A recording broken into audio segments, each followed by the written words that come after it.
greatness? What is it that makes a person great? What is it that makes an individual great? What is it that classifies greatness, not in our own imagination, but in the definition that rings clear and true in the gospel of Jesus Christ? What is it that distinguishes those who are great, the Mother Teresa's? What is it that distinguishes the greats like Bishop Desmond Tutu? What is it that distinguishes the great servants?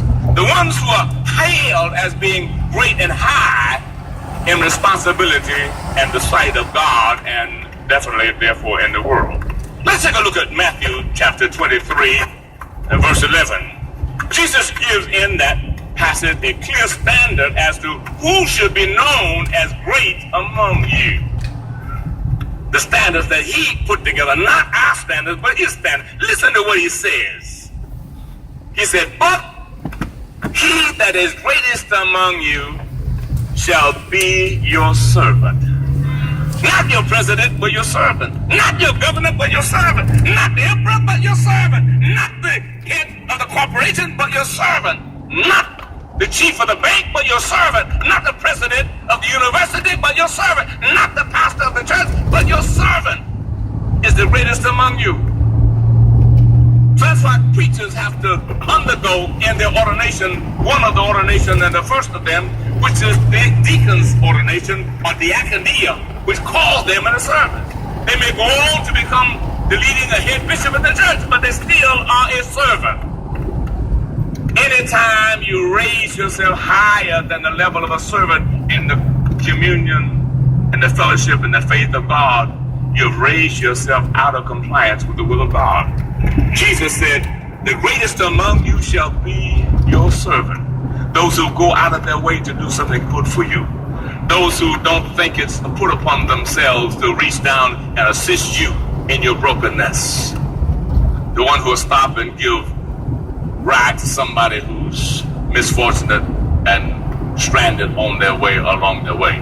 A servant. One who will go in their pocket and take part of their resources to make sure that somebody who doesn't have enjoys a comfortable, good night's sleep in a safe and secure way. A morsel of bread and something to drink in a starving time in their journey. Or somebody who helps them to be relieved from the anguish of being overpressed and overburdened by debt and don't have any way out of it. These things are called to be adhered to by those who will serve. Jesus was often called rabbi or teacher, come from God.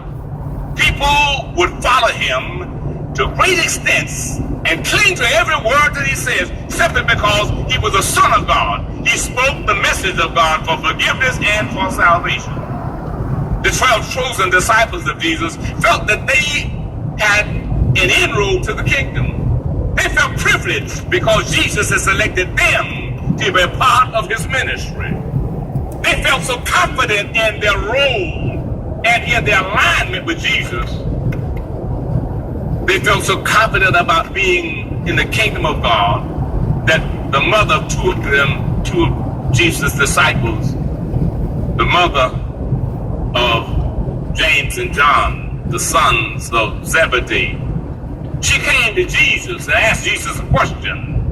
Listen to what the mother asked Jesus. It's printed in Matthew 20, verses 21 and 22. Then the mother of Zebedee's sons came to Jesus with her sons and kneeling down asked a favor of him. What is it you want? Jesus asked. She said, grant that one of these two sons of mine may sit at your right hand and the other at your left in the kingdom of God.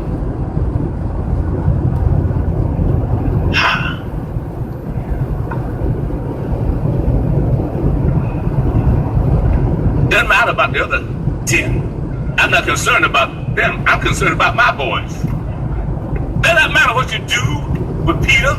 Does not matter what you do with Andrew. I just want to make sure my boys are taken care of. Because if they can become high in the kingdom, then I will be high in the kingdom.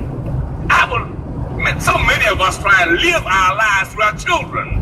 What we couldn't do, what we missed out on doing, what we failed in doing, we want our children to do that.